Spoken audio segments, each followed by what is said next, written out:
ನಾಗೇಂದ್ರ ಅವರ ಬಳ್ಳಾರಿ ಮತ್ತು ಇಲ್ಲಿನ ಮನೆ ದದ್ದಲ್ ಅವರ ನಿವಾಸಗಳ ಮೇಲೆ ಕೇಸು ತನಿಖೆ ಇಲ್ಲ ನೋಡಿ, SIT ಅವರು ನಿನ್ನೆ ದಿವಸ ದದ್ದಲ್ ಅವರಿಗೆ ಮತ್ತು ನಾಗೇಂದ್ರ ಅವರಿಗೆ ಕರೆದು ತನಿಖೆಗೆ ಕರೆದಿದ್ದಾರೆ.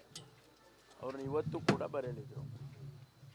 SITನವರು ತನಿಖೆಯನ್ನು ಚುರುಕುಗೊಳಿಸಿ ಅವರ PAಗಳು ಅವ್ರ ಹೇಳಿಕೆಗಳನ್ನ ಕೊಟ್ಟಿದ್ದರು ಅಂತೇಳಿ ಆ ಆಧಾರದ ಮೇಲೆ ಅವ್ರನ್ನ ಕರೆಸಿದ್ದಾರೆ.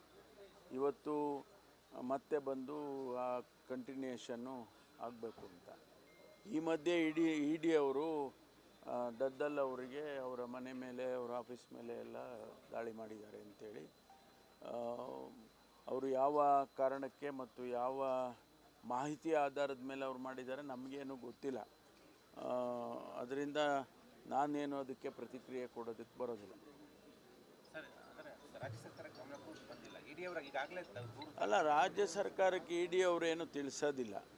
ಇಡಿ ಅವರಾಗಲಿ CBIನವರಾಗಲಿ ರಾಜ್ಯ ಸರ್ಕಾರಕ್ಕೆ ಏನು ತಿಳಿಸೋದಿಲ್ಲ. ಅವರು ಇಂಡಿಪೆಂಡೆಂಟಾಗಿ ಅವರು ಆಪ್ರೇಟ್ ಮಾಡ್ತಾರೆ. ಅದರಿಂದ ಅವ್ರಿಗೇನು ಮಾಹಿತಿ ಇದೆಯೋ ಗೊತ್ತಿಲ್ಲ ನಮಗೆ. ಅವರು ಕೆಲಸ ಮಾಡ್ತಾರೆ. ಸರ್ಕಾರಕ್ಕೆ ಮುಜುಗರ ಅಲ್ವಾ ಸರ್? ಮುಜುಗರದ ಪ್ರಶ್ನೆ ಬರೋದಿಲ್ಲ. ಇಡಿ ಅವರು ಇಂಡಿಪೆಂಡೆಂಟಾಗಿ ಯಾರ ಮನೆ ಮೇಲೆ ಅಥವಾ ಕಚೇರಿ ಮೇಲೆ ಅವರು ದಾಳಿ ಮಾಡ್ಬೋದು, ಅವರಿಗೆ ಅಧಿಕಾರ ಇದೆ.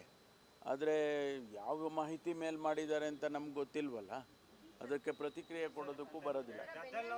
ಅಥವಾ ಬೇರೆಯವರ ಪ್ರಕರಣದಲ್ಲಿ ಇವ್ರ ಪಾತ್ರ ಇಲ್ಲ ಅಂತ ಇದ್ರೆ ಇವಾಗ ದಾಳಿ ಆಗಿರೋದ್ರಿಂದ ಅವ್ರ ಪಾತ್ರನೇ ಇರ್ಬೋದಾ ಅಂತ ಗೊತ್ತಿಲ್ಲಲ್ಲ. ಅದನ್ನು ಪ್ರಿಯೆಂಪ್ಟ್ ಮಾಡೋಕ್ಕಾಗೋದಿಲ್ಲ, ನಾವು ಅದನ್ನು ಹೇಳಕ್ಕೆ ಬರೋದಿಲ್ಲ.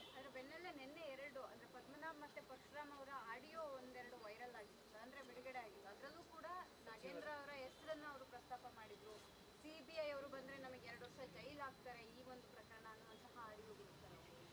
ನಮಗೆ ನೋಡಿ, ತನಿಖೆಗೆ ಕೊಟ್ಟಿದ್ದೇವೆ SITಗೆ. ಆ ಭಾಗದಲ್ಲಿ CBIನವರು ಬ್ಯಾಂಕಿನ ಫ್ರಾಡ್ ಆಗಿದೆ, ಬ್ಯಾಂಕಿನ ಆ್ಯಕ್ಟಿವಿಟೀಸ್ ಬಗ್ಗೆ ಅವರು ತನಿಖೆ ಮಾಡ್ತಾರೆ.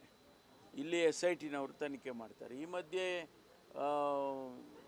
ಸಾರ್ವಜನಿಕ ಇದಕ್ಕೆ ಯಾವ್ಯಾವ್ದು ವಿಷಯಗಳು ಬರುತ್ತೆ ಅದೆಲ್ಲನೂ ಕೂಡ ನಾವು ಮಾಹಿತಿಗಳನ್ನ ಇಲ್ಲದೇನೆ ಏನು ಕೂಡ ರಿಯಾಕ್ಟ್ ಮಾಡೋಕ್ಕೆ ಬರಲ್ಲ. ಅದೆಲ್ಲ ಅವ್ರು ಗಮನಿಸ್ತಾರೆ. SITನವ್ರು ಗಮನಿಸ್ತಾರೆ, CBIನವ್ರು ಗಮನಿಸ್ತಾರೆ. ಅದನ್ನು ಮಾಹಿತಿಗಳು ತೊಗೊಂಡು ಅದನ್ನು ವೆರಿಫೈ ಮಾಡ್ಕೊಳ್ತಾರೆ. ಅದು ತನಿಖೆ ನಡೆಯುವಾಗ ನಾವು ಯಾವ ಹೇಳಿಕೆಗಳನ್ನೂ ಕೂಡ ಕೊಡೋದೂ ಇಲ್ಲ. ಯಾಕೆಂದರೆ ಅವರು ತನಿಖೆ ಮಾಡಬೇಕಲ್ವಾ. ಸರ್, ಹುಬ್ಬಳ್ಳಿ ನೇಹಾ ಹಿರೇಮಠ್ ಕೇಸಲ್ಲಿ ಚಾರ್ಜ್ ಶೀಟ್ ಹಾಕಿದ್ದಾರೆ ಪೊಲೀಸರು. ಅದರಲ್ಲಿ CID ಅದರಲ್ಲಿ ಅವ್ರ ತಂದೆ ನಿರಂಜನ್ ಹಿರೇಮಠ್ ಅವರು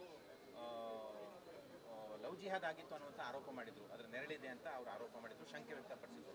ಆದರೆ ಲವ್ ಜಿಹಾದ್ ಉಲ್ಲೇಖ ಚಾರ್ಜ್ ಶೀಟ್ನಲ್ಲಿ ಇಲ್ಲ ಅಂತ BJPಯವರು ಹೇಳ್ಬೋದು, ನಾನು ಹೇಳ್ಬೋದು, ಇನ್ನೊಬ್ರು ಹೇಳ್ಬೋದು. ತನಿಖೆಯಲ್ಲಿ ಏನು ಬರುತ್ತೆ ಅದನ್ನು ಮಾಡಿರ್ತಾರೆ. ತನಿಖೆಯಲ್ಲಿ ಏನು ಮಾಹಿತಿಗಳು ಸಂಗ್ರಹಣೆ ಮಾಡಿರ್ತಾರೆ, ಎವಿಡೆನ್ಸ್ಗಳು